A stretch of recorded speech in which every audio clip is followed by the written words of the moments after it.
Bismillahirrahmanirrahim. Assalamualaikum warahmatullahi wabarakatuh. Waalaikumsalam warahmatullahi wabarakatuh. Perkenalkan, saya Umar dari ITF 202240640217 akan mempresentasikan laporan hasil wawancara di SMK Kyai Haji Holid Pringsewu pada mata kuliah kajian masalah pembelajaran matematika.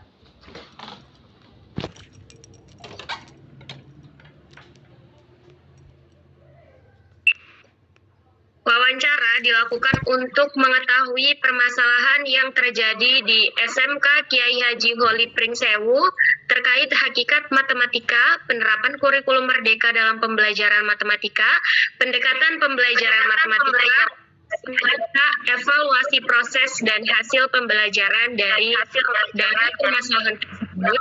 Nantinya akan ditawarkan solusi untuk membantu menyelesaikan permasalahan dan memaksimalkan proses pembelajaran. Di sini saya menggali informasi dengan seorang informan, yaitu Ibu Rini Noviani, Sarjana Pendidikan. Beliau merupakan guru matematika kelas 11. Beliau memiliki pengalaman mengajar matematika selama 10 tahun di SMK Kyai Haji Holid Pringsewu. Nomor telepon beliau ada kalau pelaksanaan wawancara dilaksanakan di SMK Kyai Haji Holid Pringsewu pada hari Kamis 21 November 2024 pukul 10.00 waktu Indonesia Barat sampai dengan selesai. Terkait dengan hasil wawancara yang pertama, yaitu mengenai hakikat matematika, pada SMK Kyai Haji Holid Pringsewu ditemukan permasalahan terkait hakikat matematika, yaitu siswa masih menganggap matematika itu merupakan mata pelajaran yang sulit, menyeramkan, dan mereka memiliki minat belajar dan motivasi yang kurang, sehingga menyebabkan siswa mengalami kesulitan memahami konsep dasar matematika sesuai dengan hakikatnya. Untuk solusi yang saya tawarkan di sini yaitu memanfaatkan kemajuan teknologi, ice breaking, memberikan pemahaman kepada siswa dan wali murid. Yang kedua, terkait dengan penerapan kurikulum merdeka pada pembelajaran matematika, permasalahan yang ditemui di SMK Kyai Haji Holid Pringsewu yaitu terjadi pembelajaran tidak bisa difokuskan kepada siswa yang sehingga prosesnya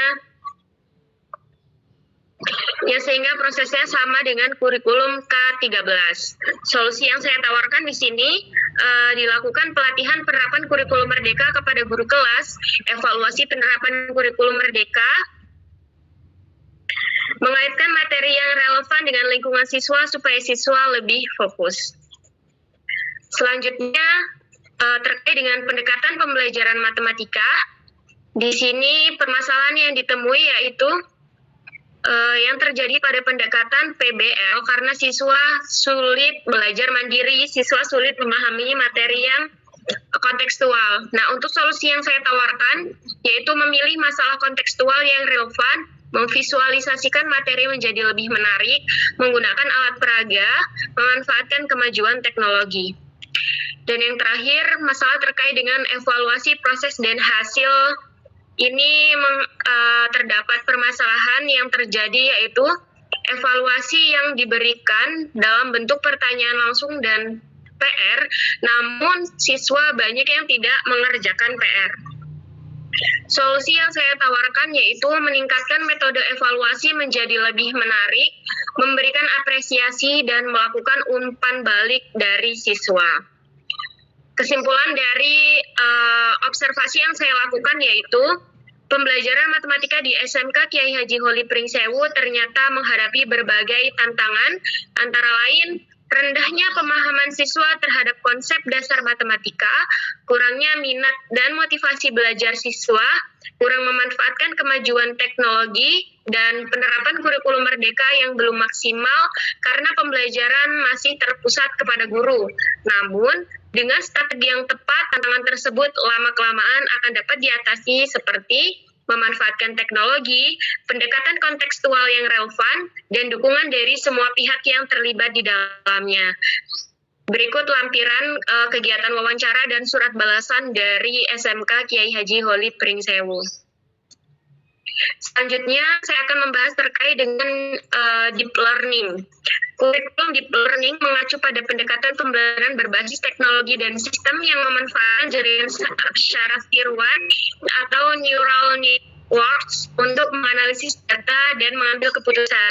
Kurikulum deep learning adalah sistem pembelajaran yang didesain untuk menguatkan pemahaman siswa melalui pendekatan lebih dalam. Tujuannya adalah memberikan pengalaman belajar lebih bermakna sekaligus menyenangkan bagi siswa. Hal ini didukung oleh 3 pilar utama dalam kurikulum deep learning, yaitu mindful learning, meaningful learning, dan joyful learning. Menurut buku pengantar dasar deep learning karya Rohit Domuzawi M.Com HCCN tahun 2024 di halaman 29. Deep learning adalah cabang dari kecerdasan buatan atau AI dan machine learning yang memanfaatkan neural network multiple layer untuk menyelesaikan tugas dengan kecepatan tinggi. Riset mengenai deep learning telah berlangsung sejak tahun 80-an, tetapi baru dikembangkan kembali setelah era teknologi sekarang. Menerapkan deep learning pada komputer memungkinkan untuk mengolah data serupa dengan cara kerja otak manusia. Selanjutnya, di dalam deep learning itu ada 3 komponen. Yang pertama ada mindful learning. Mindful learning memberikan kesempatan bagi siswa untuk aktif berdiskusi, bereksperimen dengan kebutuhan setiap individu. Contohnya, guru diharapkan tidak hanya menyampaikan teori belajar sains, tetapi juga membantu siswa memahami peran tersebut dalam kehidupan sehari-hari. Yang kedua, ada meaningful learning. Meaningful learning mengajak siswa memahami alasan di balik setiap materi yang dipelajari. Sebagai contoh, guru menjelaskan manfaat konsep matematika dalam pengelolaan keuangan atau logistik. Pemahaman ini diharapkan dapat meningkatkan motivasi belajar siswa. Yang ketiga ada joyful learning. Joyful learning berfokus pada kepuasan dari pemahaman mendalam, tidak hanya menciptakan pengalaman belajar yang menyenangkan. Contohnya, guru mengadakan simulasi atau diskusi saat belajar sejarah agar siswa memahami konsepnya, bukan sekedar menghafal. Nah, selanjutnya yaitu ciri khas dari kurikulum learning. Ciri khasnya adalah penggunaan simulasi dan alat teknologi yang memanfaatkan jaringan syaraf tiruan untuk mendukung pembelajaran, baik dalam mata pelajaran STEM atau sains, teknologi, teknik, dan matematika, maupun bidang lain. Menyampaikan teori saat belajar sains, tetapi juga membantu siswa memahami peran tersebut dalam kehidupan sehari-hari. Komponen utama di dalam kurikulum deep learning yang pertama, pengenalan konsep dasar, itu pengantar pembelajaran mesin dan kecerdasan buatan, penjelasan jaringan syaraf tiruan. Yang kedua, pemrograman dan pemrosesan dasar. Ada pelatihan siswa untuk menggunakan alat seperti Python, TensorFlow, penggunaan dataset nyata untuk analisis dan pelatihan model. Yang ketiga ada proyek berbasis praktik. Di sini ada penyelesaian masalah dunia nyata menggunakan algoritma deep learning, misalnya pengenalan pola, klasifikasi gambar, atau analisis teks. Yang keempat ada etika dan implikasi teknologi. Ini ada diskusi tentang dampak sosial penggunaan deep learning, termasuk privasi data dan bias algoritma. Selanjutnya yaitu manfaat. Yang pertama, untuk meningkatkan pemahaman teknologi, yaitu siswa mendapatkan pengetahuan mendalam tentang cara teknologi bekerja, sehingga mempersiapkan mereka untuk tantangan di era digital.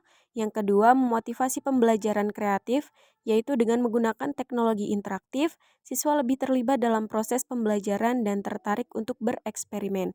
Yang ketiga, meningkatkan kesiapan karir, yaitu kurikulum ini mempersiapkan siswa untuk memasuki karir di bidang teknologi tinggi seperti data scientist, insinyur kecerdasan buatan, dan spesialis robotika. Dan yang terakhir yaitu sebagai solusi dunia nyata, yaitu dengan melalui proyek-proyek berbasis deep learning, siswa belajar menerapkan pengetahuan mereka untuk menyelesaikan masalah yang relevan dengan masyarakat.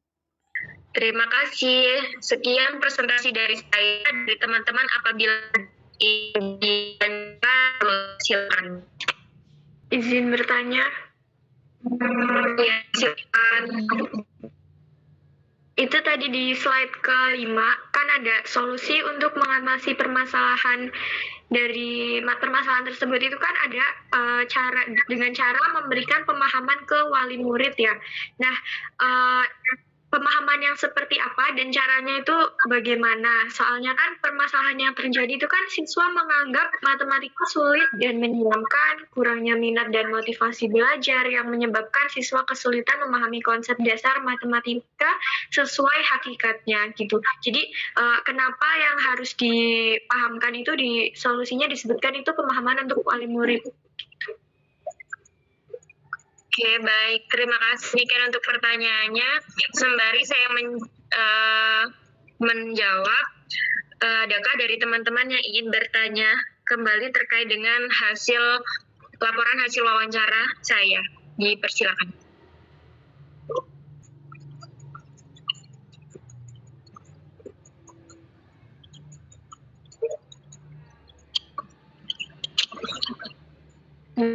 Di sini saya akan menjawab pertanyaan dari Niken Febri.